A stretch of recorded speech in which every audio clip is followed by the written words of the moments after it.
and be mindful of what we put into ourselves. Words are powerful. And what you tell yourself and what you've been told that you are, or what you've been told that what you've had in your mind for years ago, all that builds up.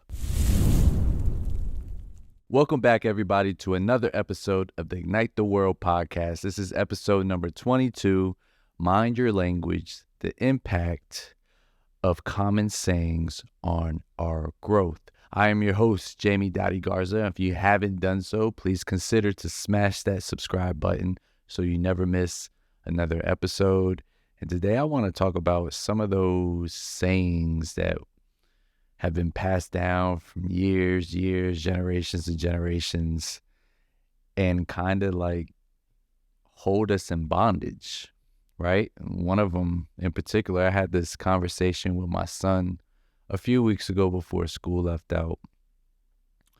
But I was just talking about some common sayings, and I wanted to elaborate on it because I'm all for a growth mindset. I'm all for growth. I believe God has created us to not only create, but He's also created us with gifts to help others and provide for us. And those gifts are unique to each and every one of us.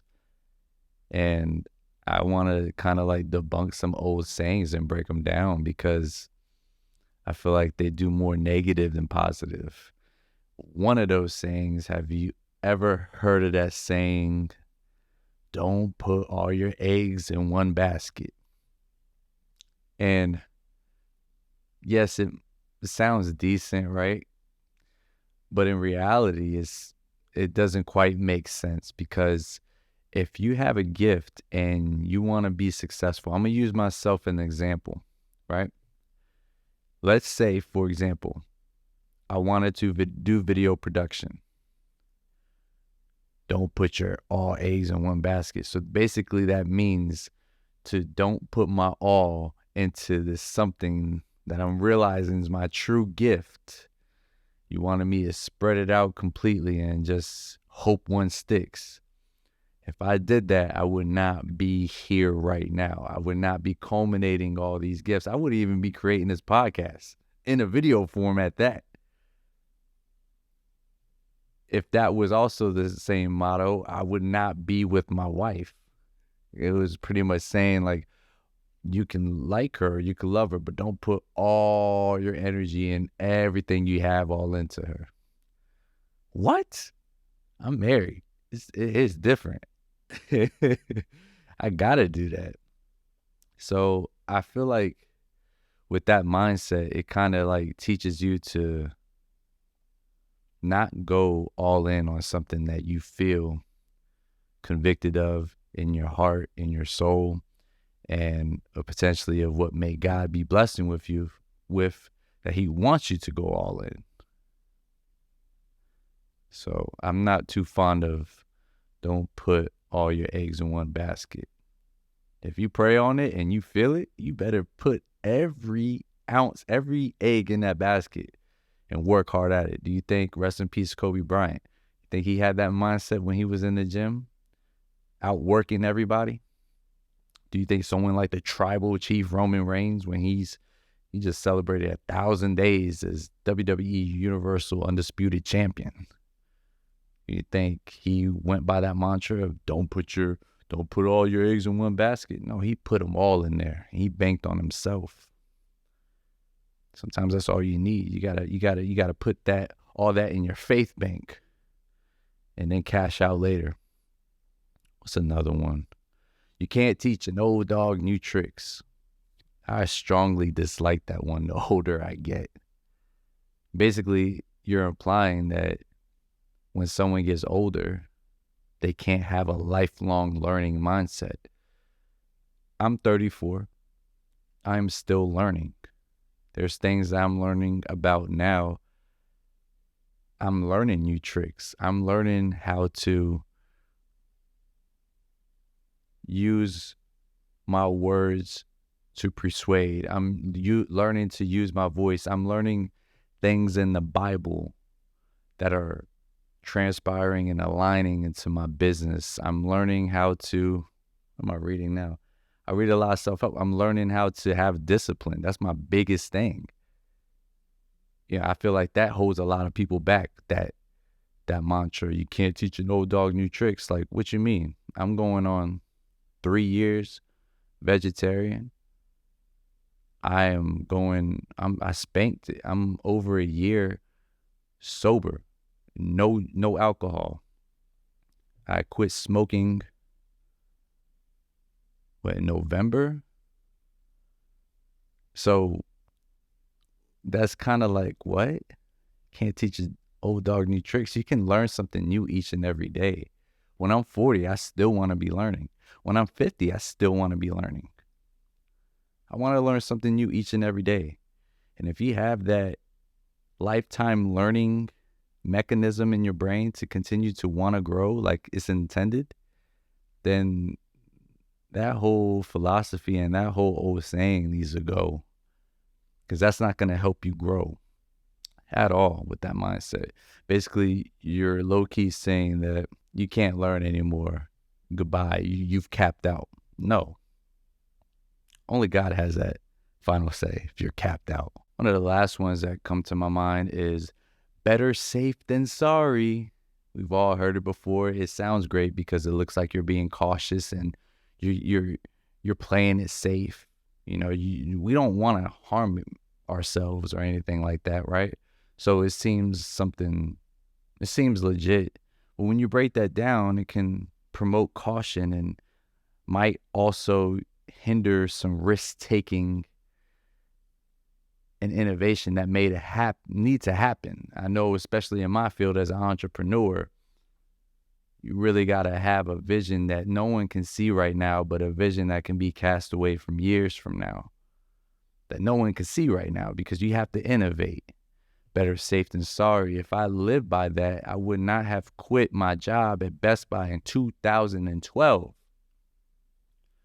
because that's what everybody wanted. Oh, better safe than sorry. You don't know how this is going to be, the economy and this and that. If I would have listened to them, I would not be tapping into my gifts and realizing my true potential and my growth as a human, as someone who creates, as someone who helps uplift, to create videos, whether it's a wedding and documenting their day, or creating videos to help businesses generate more money, save some time. I would not be there because I'd rather be safe than sorry. Well, sometimes you got to go for it. Again, prayer works. Even in building my business, I wasn't deep into prayer, but now that I am, it's like things are amplified. And you're going to need those amplifications in being an entrepreneur and all the help you can get. So I dislike that terminology. And what I'm getting after all of this is you got to be mindful of what you feed your brain.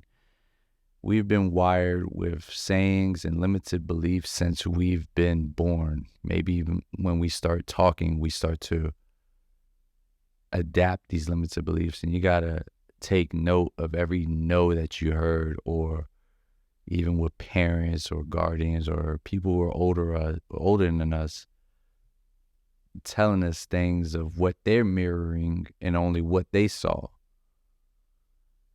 You mix all this together, it really hinders our growth. And I'm at a point right now where I have to unlearn everything I was taught. And I have to take coaching from others who have accomplished the things I want to accomplish. And they have to coach me because I still have those limited beliefs. It's humbling because when I go deep into the Bible and I read my verses, it's also the same type of nature. I have to have discipline. I have to have discernment. I have to be obedient. And in doing so, it's knowing that I won't ever know and learn everything. Once I do that, I realize I can't grow anymore. There's always room to grow.